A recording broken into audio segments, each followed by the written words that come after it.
dianjurkan kita untuk akan jikalau perbuatan ini ragu-ragu dalam hati kita, maka kita dianjurkan untuk bertanya. Kemudian yang kedua adalah pertanyaan yang dilarang.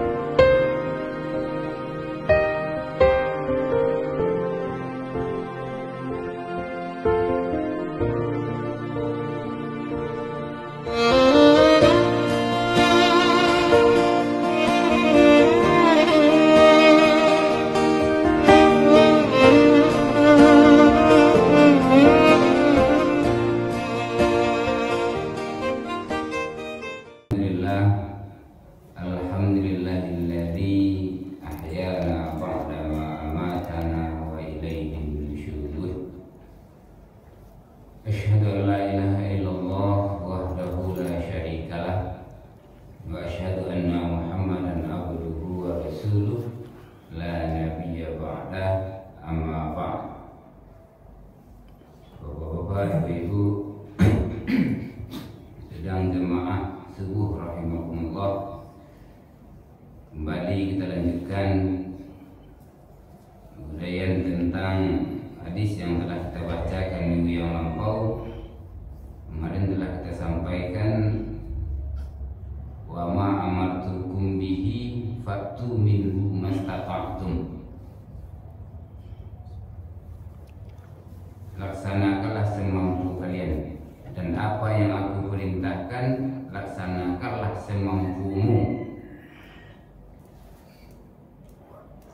Kemudian untuk pagi ini, fa innama ahlakal ladzina min qablikum kasratu masailihim wa ikhtilafuhum ala anbiya'ihim.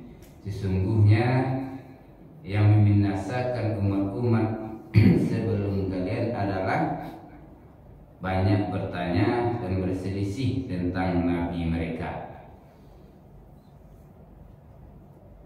Bapak Ibu sedang jemaah subuh rahimakumullah, kemarin tentang perintah dan larangan, sedikit kita jemput sedikit tentang perintah dan larangan. Kita dalam syariat terdapat dua hal tersebut, ada perintah, ada larangan. Tetapi bagi kita pada umumnya, kita sangat memperhatikan perintah ini dan tidak ingin perintah ini tertinggal satu, baik yang wajib maupun yang sunat, seperti puasa, sholat, yang sunat seperti qiyamul lail, tahajud, dan macam-macam amalan-amalan yang diperintahkan kepada kita. Tetapi kita terlalai dalam hal larangan, menganggap remeh. Ketika larangan ini tidak terperhatikan bagi kita, seperti kita sholat, kita puasa, kita bayar zakat, tapi larangan terlupa, seperti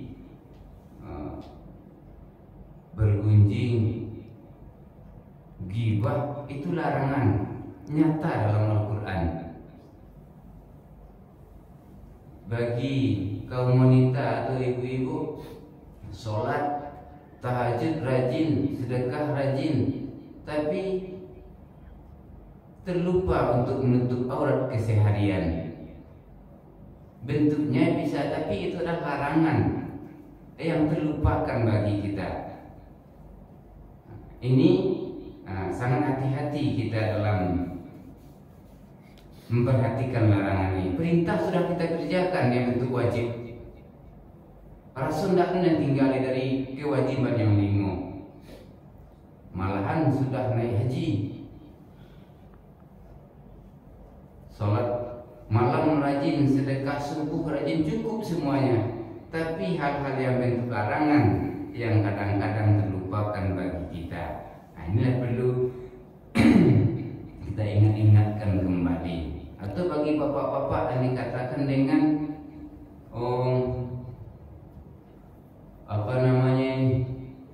yang tidak mampu mencegah kemungkaran di keluarganya, kemaksiatan di tengah-tengah keluarganya. Ini sangat sepele-sepele mungkin, menjadi kebiasaan bagi kita menasihati anaknya dalam bentuk berpakaian. Ini adalah bentuk-bentuk larangan yang tersepelekan bagi kita. Oleh sebab itu, semua kewajiban yang telah diperintahkan rasanya sudah cukup. Cuman yang tersepelekan bagi kita adalah bentuk larangan. Padahal semuanya adalah perintah dari Allah dan larangan juga dari Allah. Semuanya wajib, larangan wajib kita tinggalkan, perintah wajib kita lakukan. Maka ini jangan sampai hilang pahala dari kewajiban kita, dihilangkan oleh larangan yang kita lakukan. Maka perbuatan kita sia-sia juga jadinya. Mungkin itu sebagai penjemput dari keterangan hal-hal yang dilarang dan hal-hal yang diwajibkan. Kemudian semua ayat tentang hadis ini tentang penyebab kehancuran disebabkan oleh banyaknya bertanya. Telah dikisahkan pada terdahulu nabi-nabi kita terdahulu, pernah disampaikan juga oleh, kalau tidak salah dulu, oleh guru kita Bapak Zardina. Salah satunya dicontohkan adalah umat Nabi Musa, sehingga pertanyaannya ini memberatkan untuknya. Kata dalam Al-Quran surah Kahfi diceritakan itu, surah Al-A'raf, disuruh untuk menyembelih seekor sapi. Andai karena orang Yahudi ini berat, umat Nabi Musa itu berat ketika itu melaksanakan perintah Nabi Musa. Maka bertanya deh, sapi yang bagaimana ya Musa?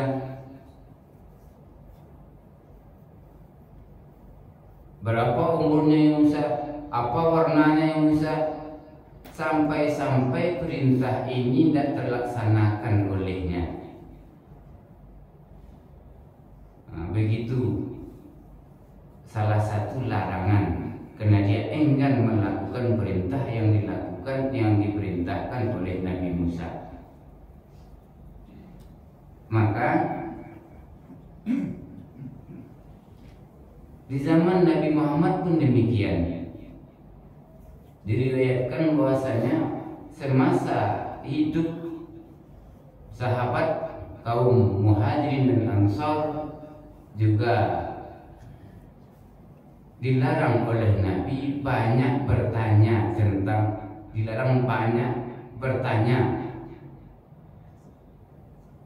kepada Nabi dalam hal agama. Yang pertanyaan yang dimaksud adalah pertanyaan yang sia-sia. Maka ketika kaum Muhajirin dan Ansar ini semasa hidup dengan Nabi, memang tidak berapa yang bertanya, malah dilarang oleh Nabi. Di antara penjelasannya adalah karena mereka itu hidup di masa Nabi yang akan dijelaskan oleh Nabi apabila ada masalah. Tetapi bagi orang yang tidak hidup dengan Nabi tapi berpisah tempatnya, itu diperbolehkan oleh Nabi untuk bertanya. Ada sebagian sahabat yang tidak ikut hijrah bersama Nabi ketika itu, dia diperbolehkan bertanya seperti Arab Badui, untuk bisa bertanya untuk memahami agama yang dibawa oleh Nabi Muhammad SAW. Jadi larangan-larangan bertanya banyak ini jikalau tidak membawa manfaat kepada agama, maka kita dianjurkan tidak bertanya. Sampai dijelaskan dalam buku ini tentang macam-macam pertanyaan. Yang pertama adalah pertanyaan yang sifatnya diperintah untuk bertanya. Hukumnya fardu ain. Hukumnya fardu ain. Apa contohnya? Karena setiap kita harus mempertanyakan ini,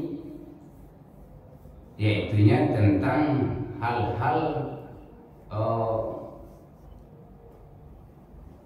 ilmu agama, seperti pelaksanaan ibadah. Kalau kita tidak paham, boleh ditanyakan kepada orang yang lebih paham, supaya kita mengerti apa yang dimaksud dengan perintah-perintah dalam agama ini. Itu seperti kewajiban membayar zakat, seperti melaksanakan muamalah jual beli, atau dalam masalah pernikahan. Pokoknya dalam ajaran Islam tentang melakukan syariat. Maka jikalau kita tidak paham secara individu, maka boleh kita bertanya kepada orang yang lebih mengerti tentang apa yang kita maksud. Itu hukum dari perintah untuk bertanya. Yang pertama fardu ain, kemudian fardu kifayah.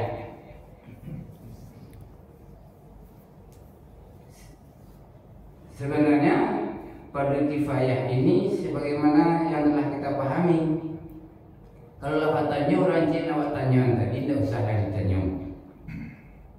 Artinya kalaulah satu pertanyaan mewakili semua jemaah, maka yang lain tak perlu bertanya lagi. Artinya telah tercukupi dari mewakili satu pertanyaan itu untuk semua orang. Tidak orang bertanya orang, bertanya seorang adalah apa? Jadi pertanyaan yang akan ditanya oleh para jemaah, maka membebaskan hukum untuk jemaah semuanya. Kemudian mandub dianjurkan untuk bertanya apabila contohnya menanyakan berbagai amalan sunnah untuk memperjelas hal-hal seputar saat. Dianjurkan kita untuk bertanya jikalau perbuatan ini ragu-ragu dalam hati kita, maka kita dianjurkan untuk bertanya. Kemudian yang kedua adalah pertanyaan yang dilarang. Dan yang dilarang terbagi pula. Pertama, haram. Apabila seorang bertanya ini akan mendapat dosa jikalau dia bertanya. Seperti contohnya hal-hal yang dirahsiakan oleh Allah, yang tidak masuk di akal. Kira-kira ditanya, yas'alunaka 'anir ruh, qulir ruhu min amri rabbi. Maka ditanya tentang ruh, dipercayai tentang ruh ini. Ditanya hakikat ruh, yang tak tamakan di akalnya kira-kira. Mempertanyakan qadar dan qadar, baku badan lain laki-laki, anak polisi. Mau bertanya pertanyaan yang tidak mendatangkan manfaat kepada dirinya, maka ini dikategorikan dengan pertanyaan yang haram. Kemudian pertanyaan yang bertujuan untuk mengejek untuk melecehkan. Buat nyuruh tampil di semua buat tanyo, kilo-kilo, buat tanyo kurang galak. Ada maksudnya untuk mengejek. Ini dinyatakan tentang pertanyaan yang dilarang. Kemudian bertanya tentang mukjizat dalam sikap menentang, sebagaimana dilakukan oleh orang-orang musyrik di zaman dahulu. Kemudian menanyakan sesuatu yang rumit dan hampir-hampir tidak terjawab, tidak ada jawabannya. Dan pertanyaan ini tidak ada manfaatnya untuk agama dan dirinya, hanya untuk menguji-uji saja. Kok iyo terjawab si santiang itu. Jadi pertanyaannya ini untuk menyulitkan. Maka kata Nabi, akan datang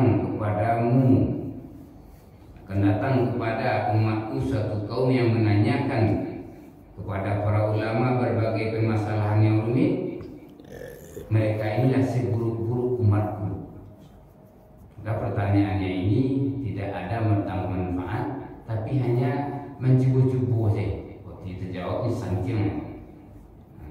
Itu niatnya, itu dinyatakan dengan pertanyaan yang dilarang. Kemudian pertanyaan yang makruh. Pertanyaan lebih baik ditinggalkan, walaupun jika ditanyakan tidak ada dosanya, tidak ada manfaatnya. Lebih baik ditinggalkan. Kemudian ada pertanyaan tentang sesuatu yang didiamkan oleh syarak. Artinya seperti hadis ini, Nabi mendiamkan pertanyaan berapa kali ya Rasulullah. Nabi diam. Tetapi untuk hari ini tidak ada lagi yang didiamkan menurut syarah An-Nawawi ini.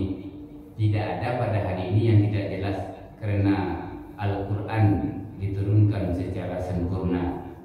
Jadi untuk pertanyaan yang didiamkan untuk syarat ini hanya ketika Nabi masih hidup. Tapi untuk sekarang tidak ada oleh. Rasanya tidak ada yang didiamkan oleh agama. Penjelasan-penjelasan tentang permasalahan syariat telah dijelaskan oleh para nabi dan para ulama. Sebagaimana Rasulullah bersabda, kesalahan yang paling besar bagi umat Islam terhadap umat Islam lainnya adalah menanyakan sesuatu yang sebenarnya didiamkan oleh syarat, lantas karena pertanyaannya menjadi diharamkan. Tapi kalau untuk saat ini tidak ada lagi rasanya yang tidak jelas dijelaskan oleh agama kita. Mungkin dari penjelasan adab-adab pertanyaan tentang bagaimana kita bertanya, mungkin untuk pagi ini itu yang dapat kami sampaikan. Mudah-mudahan bisa kita ambil manfaat dan pembelajaran dalam hal ini, supaya kita tidak terjerumus kepada hal-hal yang merusak hati, dan bisa kita memilah dan memilih sekiranya berbentuk larangan ataupun berbentuk perintah.